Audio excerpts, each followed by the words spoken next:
maar ons gaan dan nou voort met ons eerste onderhoud.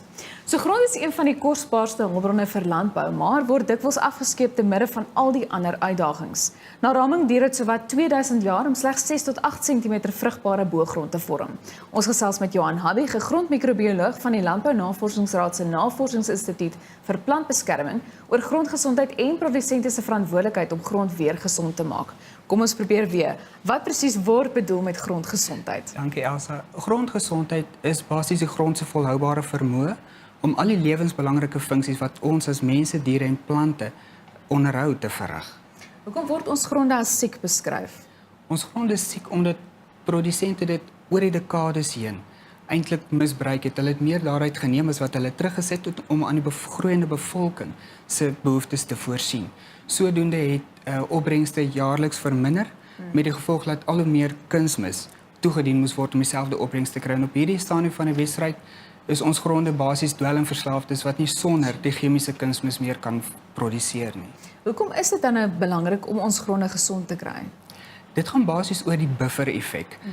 Die buffer-effek, 'n gesonde grond, herstel baie vinniger na 'n negatiewe impak as 'n siek grond. Dis soos ons immuunstelsel. 'n Sterk immuunstelsel word jy nog steeds siek, maar jy herstel baie vinniger as wanneer jy 'n swak immuunstelsel het. Wat is die grootste rolspelers in grondgesondheid en hoekom? Daar is 3 van hulle. Dit is die grond se fisiese, chemiese eienskappe as ook die biologiese eienskappe. Hulle is almal totaal geïntegreer met mekaar, maar die biologie is die sensitiefste ene.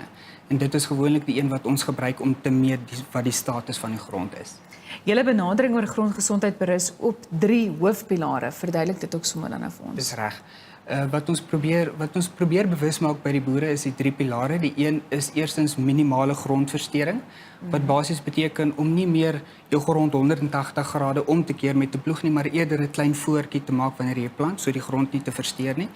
Dan die volgende is gewasdiversifisering, om soveel as moontlik gewasse, verskillende gewasse te plant, het sy in 'n rotasie deur die jaar, of as jy regtig braaf is, sommer 2 of 3 gewasse in een seisoen op jou perseel te plant. En dan die laaste ene is om jou gewasresidu van hierdie jaar, van hierdie seisoen op jou grondoppervlak te los. Sodoende dien dit as voedsel vir die grondlewe, as ook dan dit voorkom ook verdamping van water uit die grond in onder warm toestande, en dit behou ook die vog, of dit voorkom afloop van die bogrond wanneer dit reën. Vertel ons dit meer oor julle navorsingsinisiatiewe rakende grondgesondheid. Daar is 'n hele klompie van hulle. Wat ons op hierdie stadium te doen, ons laboratorium spesifiek, kyk ons na die biologie, soos jy genoem het, die grondmikrobiologie, die wat ons nie met die blote oog kan sien nie.